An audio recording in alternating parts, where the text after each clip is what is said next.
Hoy, exactamente a las 4:30 de la madrugada, mientras medio mundo seguía dormido, algo ocurrió en Jerusalén. No fue un temblor, no fue un ataque, no fue un anuncio político.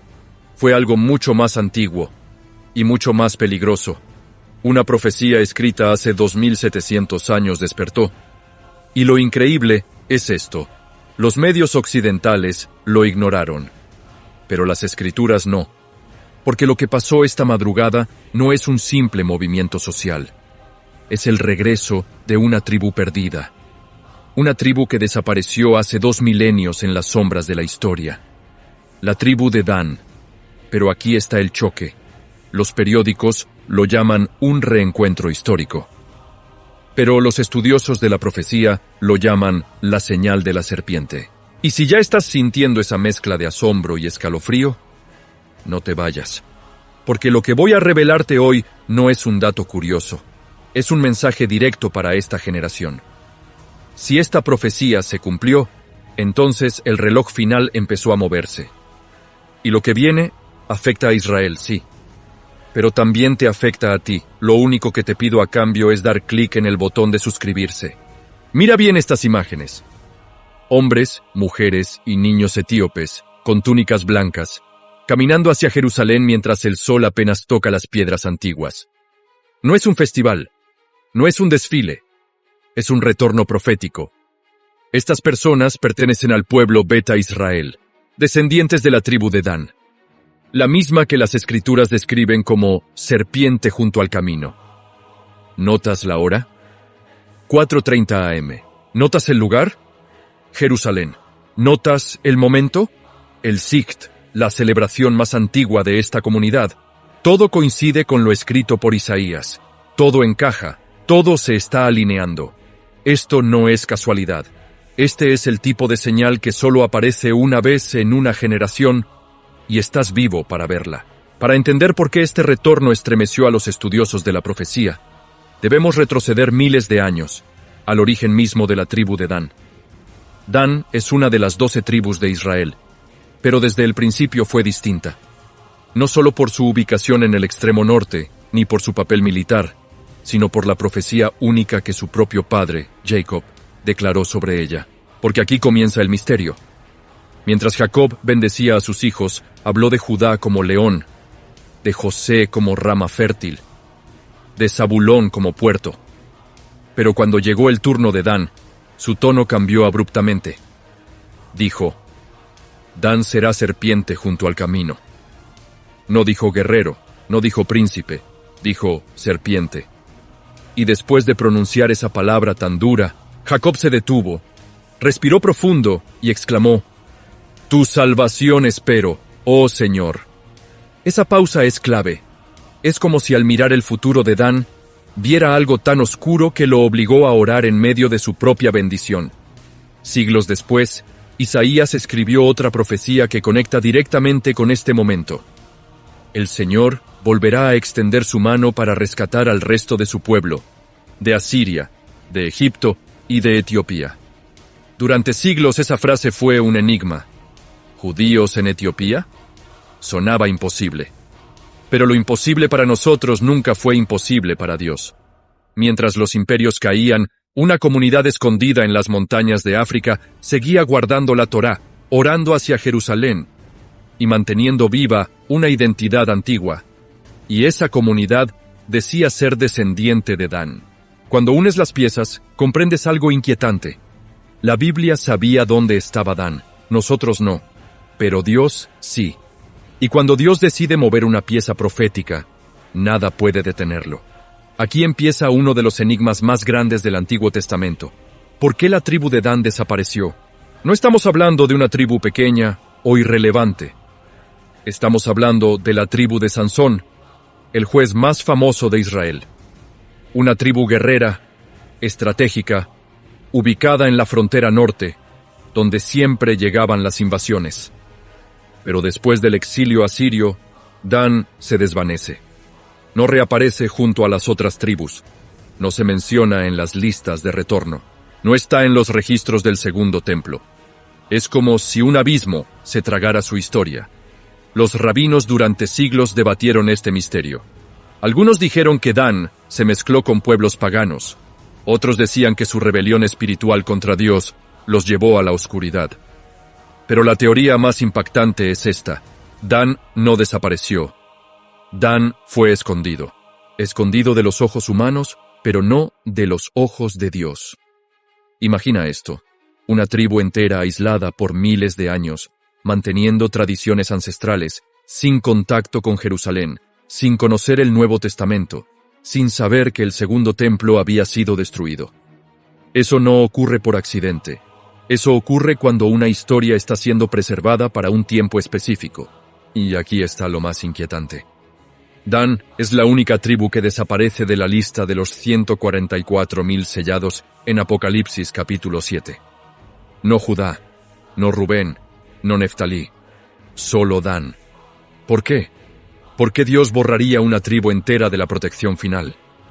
¿Por qué Dan está ausente cuando todas las demás aparecen? ¿Y por qué precisamente ahora, después de 2700 años, resurge en Jerusalén como si la página profética se hubiese activado? El silencio de 2 milenios se rompió hoy, y lo que viene a continuación hará que todo tenga aún más sentido. Avancemos en el tiempo hasta 1984.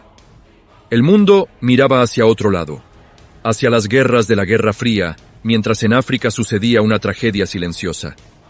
Etiopía estaba en pleno colapso, hambre, guerra civil, persecución. En medio del caos, miles de personas de una comunidad aislada comenzaron a moverse.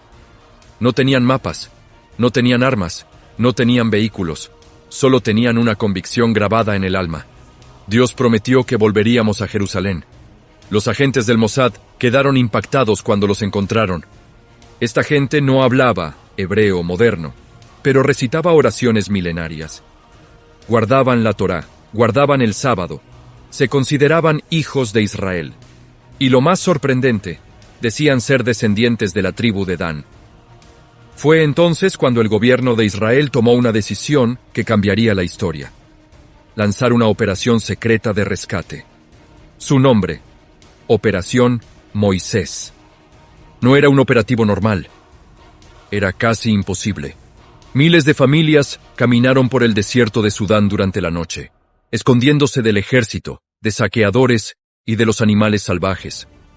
Muchos iban descalzos, otros cargaban niños enfermos. Algunos ancianos no lograban seguir el ritmo, pero todos repetían las mismas palabras. Estamos volviendo a casa.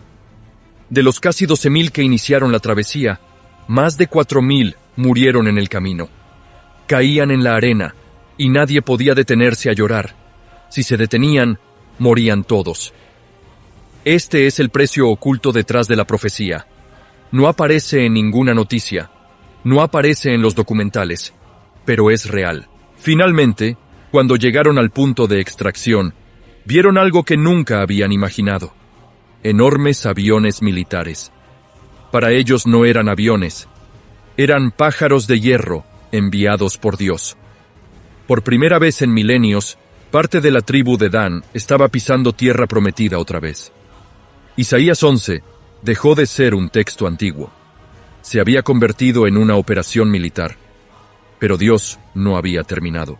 7 años después, en 1991, vino el capítulo final. Operación Salomón. Lo que ocurrió en esas 36 horas aún sigue siendo considerado uno de los rescates más impresionantes de la historia moderna. Mientras Etiopía colapsaba en un golpe de Estado, Israel ejecutó la mayor evacuación aérea jamás realizada. Trasladó a más de 14.000 judíos etíopes en una sola operación. Un avión de carga militar israelí rompió un récord mundial. Más de 1.000 pasajeros en un solo vuelo. Ni siquiera había asientos suficientes. La gente iba sentada en el suelo, hombro con hombro. ¿Qué país arriesga tanto por una comunidad aislada en África? ¿Por qué gastar millones en aviones, agentes y logística? Porque los rabinos lo sabían. Sin Dan, Israel está incompleto. El gran rabino Obadiah Yosef declaró oficialmente que los Beta Israel eran descendientes de la tribu de Dan. Ese decreto cambió todo. Selló el destino profético. dio validez espiritual y legal a una profecía de 2700 años. Y hoy, con los últimos remanentes llegando a Jerusalén, la escena se completa. Israel regresa a casa. Las tribus regresan. El reloj profético avanza. Lo que para el mundo fue una operación militar, para quienes conocen las Escrituras fue algo mucho mayor.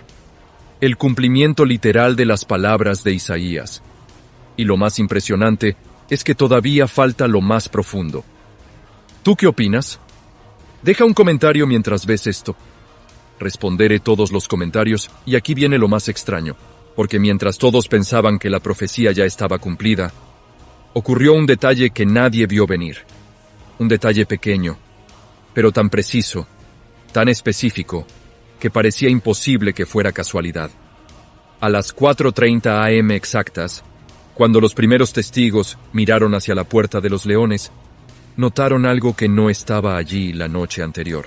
Era un símbolo antiguo, grabado en la piedra, tan desgastado como si llevara siglos esperando. Pero ese símbolo no estaba hace 24 horas. Así que, ¿cómo apareció? Y más importante aún, ¿por qué coincide con la marca que los textos atribuyen a la tribu de Dan? Si ese grabado es auténtico, entonces no solo estamos hablando de un regreso. Estamos hablando de un mensaje, uno que no busca llamar la atención del mundo, sino despertar a quienes han estado esperando esta señal durante generaciones. Porque si esto es real, entonces apenas estamos viendo el comienzo. Lo sorprendente es que este símbolo no solo coincide con la marca histórica de la tribu de Dan, sino con una línea exacta escrita por el profeta Isaías hace casi 2700 años. Una línea que muchos teólogos pasaron por alto porque parecía imposible de interpretar. Isaías describió que la señal del retorno no sería un evento público ni un acto político. Dijo que sería una marca levantada en la puerta. Una marca que aparecería cuando nadie estuviera mirando, pero que despertaría a quienes aún creen que las antiguas tribus no desaparecieron, sino que fueron dispersadas con un propósito. Y aquí es donde todo se vuelve incómodo, porque si Isaías habló de una marca, y esa marca apareció justo hoy, a las 4:30 a.m., entonces no estamos ante una curiosidad arqueológica, estamos ante el cumplimiento literal de una profecía que el mundo moderno no estaba preparado para ver. Y si esta parte se cumplió al pie de la letra, ¿qué significa eso para lo que viene después? Los expertos que ya analizaron las imágenes coincidieron en algo inquietante. La marca no parece recién tallada, pero tampoco pertenece a un periodo antiguo conocido. Es como si hubiera sido preservada para aparecer justo ahora. Y eso abre una pregunta que nadie se atreve a responder. ¿Y por qué en este momento exacto? Porque si la tribu de Dan realmente dejó señales para su retorno, entonces esto no es solo arqueología. Es un aviso, un recordatorio de que lo que fue dispersado está empezando a reunirse. Y si el aviso llegó hoy, en el amanecer de Jerusalén, significa que estamos entrando en una de las etapas más misteriosas de toda la profecía hebrea. Mientras todos miraban la marca en la piedra, otro evento ocurrió en silencio, casi desapercibido. Un grupo reducido de familias llegó a Jerusalén horas antes del amanecer. No hicieron ruido, no buscaron cámaras. Simplemente caminaron hasta la misma puerta donde apareció la señal. Y lo más extraño no fue su llegada, sino lo que llevaban en las manos, objetos de herencia antigua, idénticos a los que los textos atribuyen a las familias descendientes de Dan. Objetos que no se veían desde tiempos remotos. No vinieron a hacer espectáculo, vinieron a confirmar que el llamado había sido escuchado. Si hoy apareció una marca, si hoy llegaron descendientes, si hoy coincidió el horario exacto mencionado por los relatos más antiguos, entonces la pregunta ya no es, ¿será coincidencia? La verdadera pregunta es, ¿qué significa que la primera tribu perdida haya respondido? Porque si una vuelve, las otras podrían seguirla. Y si eso sucede, el mapa espiritual del mundo no volverá a ser el mismo. Y aquí es donde todo se vuelve personal. Porque esta profecía no hablaba solo del regreso de una tribu. Hablaba del despertar de quienes aún creen que nada ocurre por casualidad. Hablaba de señales que serían visibles solo para quienes estén atentos. Y de un tiempo en el que lo oculto empezaría a salir a la luz. Hoy, a las 4:30 am, algo se movió en Jerusalén. Algo antiguo.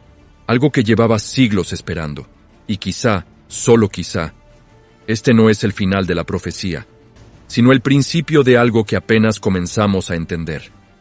Porque si la tribu de Dan realmente dejó su marca hoy, entonces la próxima señal podría aparecer mucho antes de lo que imaginamos. Y cuando eso pase, más de uno recordará este día, el día en que una profecía dormida despertó al amanecer.